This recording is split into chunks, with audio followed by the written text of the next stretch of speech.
1970 to 1987, 17 years, the Metis and the Non Status Indians formed an alliance and established the Association of Metis and Non Status Indians of Saskatchewan, known as AMNSIS. AMNSIS was established because of the underdevelopment of both of the Indigenous peoples in Saskatchewan. AMNSIS' objective in the 70s was to have a sound political organization collectively with a strong leadership at the local, provincial, and community level. We needed the strength of our people collectively at the national, provincial, and local level with support and direction of the collective communities. AMNSIS set up a process to meet as equals and to face our issues before us together as Metis and non-status Indians. AMNSIS had a collective vision. You told us AMNSIS must have a land-based and self-government, that we must establish a constitution that determines that we are a nation which is based on our kingship, keeping the families together, and based on our communities, urban, rural, and remote. You told us that AMNSIS must have access to the opportunities available to all Canadians while keeping our collective rights, our cultures, our languages, our heritage, and our dignity. You, the people, said that AMNSIS must stand for the principles you gave us. As a result, AMNSIS established the following affiliates between 1970 to 1987. In the early 1970s, under the guidance of Clarence Trottier, AMNSIS established the Native Alcohol Council, NAC, now called MAXI, Métis Addiction Council, to help our people and our communities to overcome our alcoholic addiction problems through the NAC programs.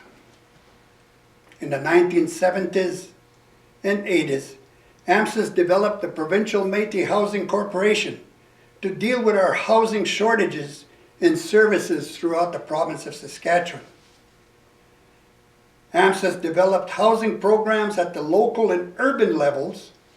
Later, under the guidance of Ray Hamilton, AMNSIS established Métis Urban Housing Authorities, known as MUHOS. As a visionary and a dreamer, Jonas Fable, AMNSIS Area Director, and the community of Isle La Crosse established a local education autonomy at the Rossignol School in the 1970s by forming a local autonomous school board. AMNSIS seen a need to train our members to become teachers and other professionals and tradespeople. As a result, AMNSIS established the Gabriel Dumont Institute in 1980 to meet the educational needs and training of our AMNSIS members. Furthermore, AMNSIS established a SUNTEP program to train our teachers. The Dumont Technical Institute was established to train our members in trades and post-secondary education, all under the auspices of the Gabriel Dumont Institute. Gabriel Dumont Institute was set up to preserve our culture, our tradition, and our languages, and to promote our history. Under the leadership of Wayne Mackenzie AMNSIS Vice President, AMNSIS began to develop an economic development strategy between 1985 and 1987. In 1986-87, AMNSIS established Saskatchewan Native Economic Development Corporation, SNETCO.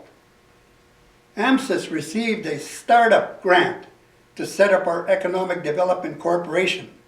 Since then, AMNSIS and the Métis Nation Saskatchewan have assisted our locals, our communities, and our people to develop small businesses and to create some wealth, jobs, and to gain self-sufficiency. As an executive member of AMNSIS, as the provincial secretary between 1985 to 1988, I attended the last First Ministers' Conference held at Ottawa on March the 26th, 27, 1987, along with Mr. Jim Sinclair, Wayne Mackenzie, and Jim DeRocher. After the conclusion of the First Ministers' Conference, AMNSIS was disbanded and dissolved by a resolution passed at an AMNSIS Annual General Assembly held in July 1987. The resolution vote was very close, 52% for and 48% against, to replace AMNSIS with a Métis-only organization, Métis Nation Saskatchewan. Our great leader, Mr. Jim Sinclair, accepted the Annual General Assembly resolution and stated that democracy rules and must be respected. Such a great leader and an honorable man. As a result of the AMNSIS AGM resolution, the Métis Nation Saskatchewan inherited all the affiliates that were established by AMNSIS between 1970 and 87. To this date, AMNSIS is still bearing the fruit of the hard work of AMNSIS and was given the olive branch. When Harry Daniels was president of the Congress of Aboriginal People in 1999, he launched the Daniels case versus the Crown. Shortly after the launch of the Daniels case, I asked the Métis National Council to include the Daniels case on our Métis rights agenda. The leadership of the Métis National Council refused to include the Daniel case on our Métis rights panel agenda as a discussion item. The Métis leadership at that time felt that the Daniel case wasn't strong enough to deal with the jurisdictional question, whether the Métis was a federal responsibility or a provincial responsibility. At that time, the Métis organizations in Canada were kicked around like a political football.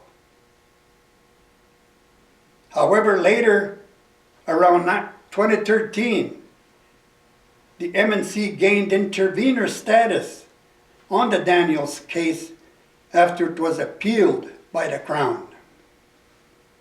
Then on April 14, 2016, the Supreme Court ruled on the Daniels case that the federal government, rather than the provincial government, held a legal responsibility to legislate on issues related to the Métis and non-status Indians. After the Supreme Court ruling, the same Métis National Council leadership who had denied my request to include the Daniels case on the Métis rights panel agenda came down the stairs yelling, "We won! We won!" How ironic is that? And in my opinion, very hypocritical. To add more salt to the wound, the Métis National Council, the AFN, ITK lobbied the federal government for a distinction-based approach, asking the federal government to recognize only the MNC, AFN, and ITK as the federal responsibility under the Daniels case, excluding the Congress of Aboriginal People altogether, the main plaintiffs. I personally feel that this is where the Congress of Aboriginal People dropped the ball, because the ruling clearly states all Métis and non-status Indians are a federal responsibility, not only the distinct-based organizations. The federal government jumped all over the distinct-based approach because it was less payout, funding and money to the Indigenous people. To date, many of our Métis people are not receiving proper services and are falling through the cracks. Likewise, many of our off-reserve Indigenous people are not receiving services and are also falling through the cracks at the urban level.